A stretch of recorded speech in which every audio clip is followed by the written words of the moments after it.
Nonso's dream was the most harrowing.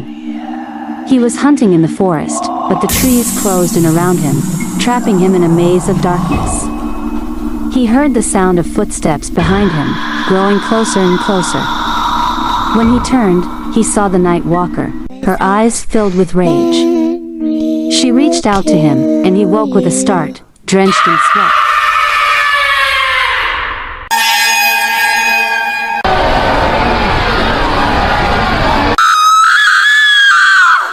The village of Omudara was nestled deep within the heart of a dense, ancient forest. Time seemed to have forgotten this small settlement, where the air was thick with the scent of damp earth and the whispers of long-forgotten spirits. The villagers lived simple lives, bound by traditions and stories passed down through generations. Among these tales, one story stood out, a tale so dark and terrifying that it was only spoken of in hushed tones. The legend of the Night Walker. The Night Walker was said to be a vengeful spirit, cursed to roam the forest under the cover of darkness. It was a creature of shadow, with eyes that glowed like embers and a presence that sent shivers down the spines of even the bravest souls. According to the legend, the Night Walker was once a villager who had been wronged and betrayed, her life taken unjustly by those she trusted most. In her death, she swore vengeance, and her spirit lingered, bound to the place of her suffering.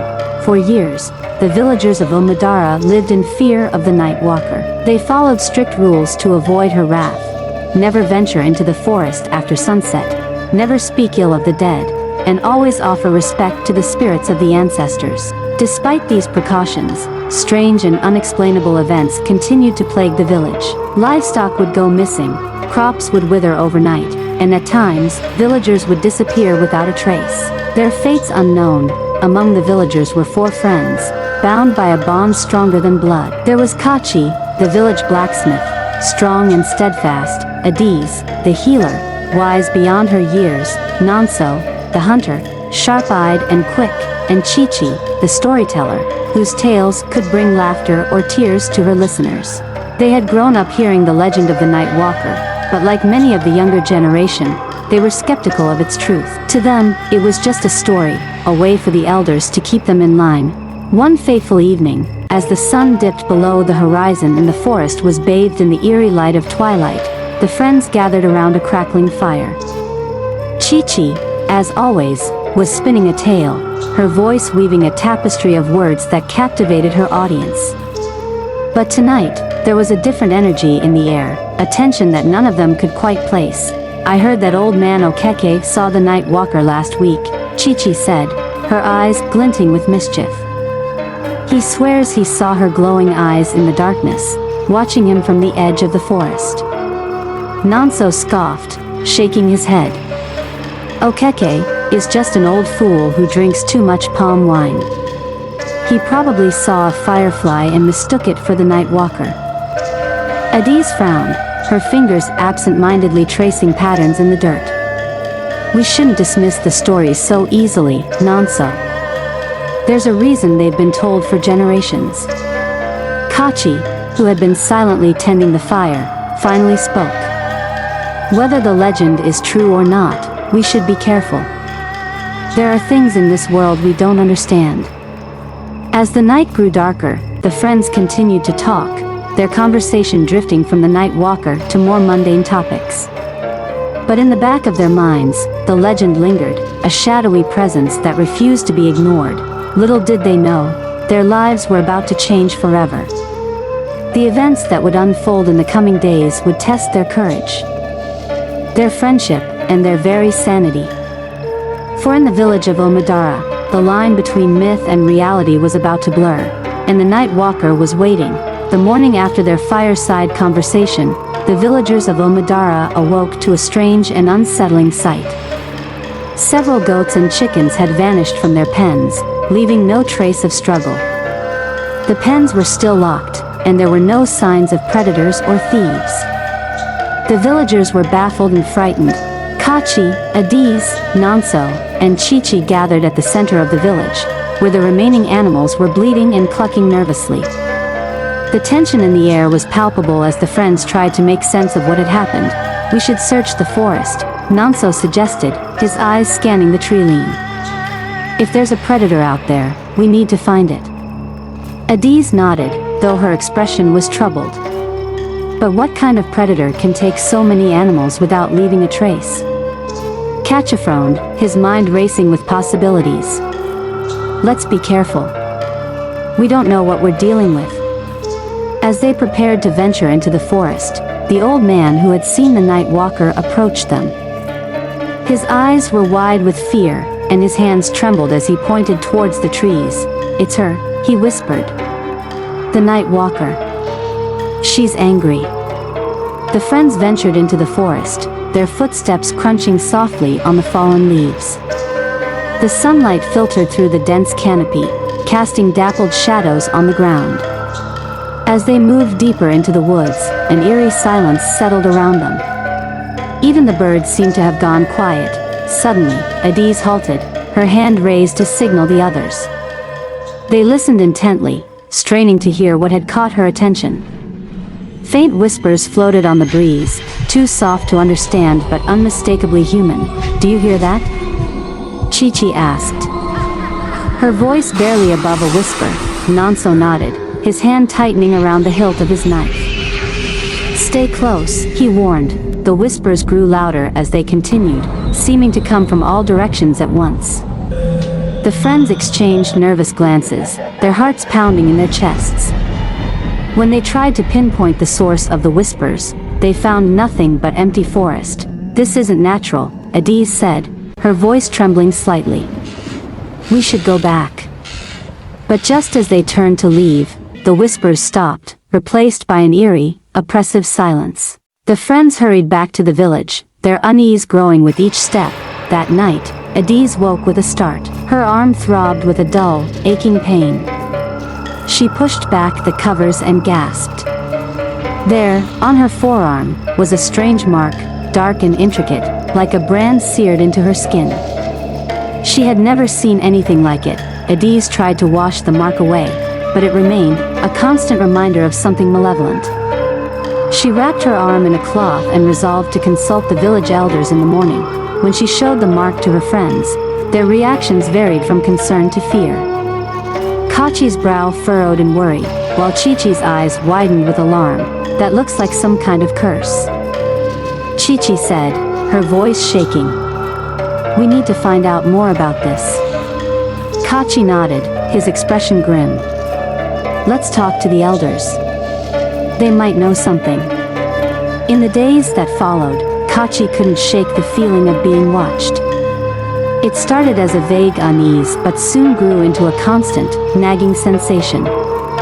At first, he dismissed it as paranoia, but then he began to catch glimpses of a shadowy figure out of the corner of his eye.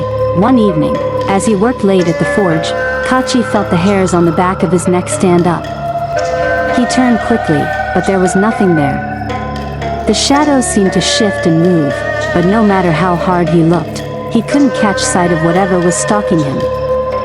He mentioned it to his friends, but their reassurances did little to calm his nerves. The feeling of being watched grew stronger each night, until Kachi could barely sleep, his mind plagued by the fear of what might be lurking in the darkness. Chichi's nights were disturbed by a different kind of terror.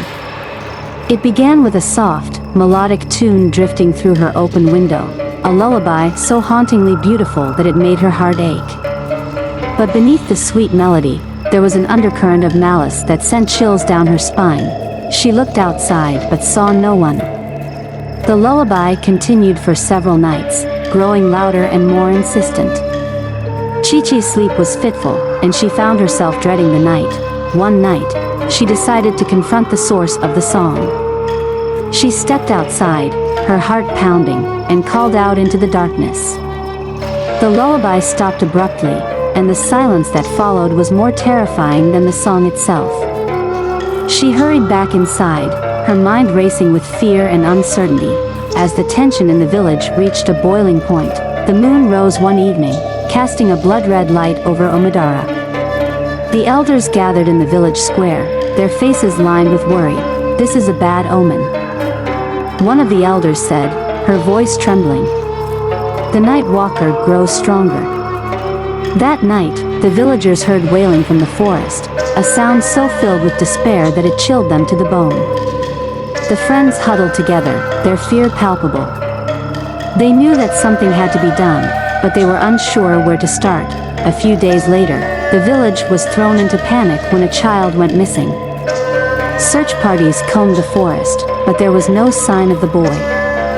The only clue was a small, hand-carved toy left at the edge of the forest, a toy that belonged to the Night Walker when she was alive. The friends knew they had to act quickly. The disappearances, the strange occurrences, and the growing fear in the village all pointed to one thing: the Night Walker was real, and her curse was far from over. One night, Adiz found an old, dusty doll in her home, one she didn't recognize. It was intricately carved and dressed in tattered, old-fashioned clothes. When she picked it up, its eyes seemed to follow her, and she felt a chill run down her spine. That night, she woke to the sound of the doll speaking in a raspy whisper, saying, "Come find me." Terrified, she threw the doll into the fire, but it was unharmed, its eyes still fixed on her. One evening, the sky darkened unnaturally early. Thick, black clouds rolled in, covering the village in an eerie gloom. The air grew heavy, and an unnatural stillness settled over Omudara. The villagers hurried indoors, sensing that something was amiss. Kachi, Adiz, Nonso, and Chichi gathered at Kachi's forge, where the faint glow of the fire provided a small measure of comfort. As they discussed the recent strange occurrences, a loud crash of thunder shook the ground, and the wind howled outside. "We need to stay together," Kachi said, his voice steady despite the fear gnawing at his insides. A sudden knock at the door made them all jump. Kachi opened it cautiously, revealing an elderly woman from the village. Drenched from the rain and visibly shaken, "She's coming," the woman whispered. "The Night Walker is coming." Determined to find more clues about Agochi's curse, the friends ventured deeper into the forest than ever before. The trees grew denser, and the air grew colder. They came upon a small grove, where the trees were twisted and gnarled, their branches intertwining like skeletal fingers. As they explored the grove, they stumbled upon a series of strange, ancient carvings on the trees.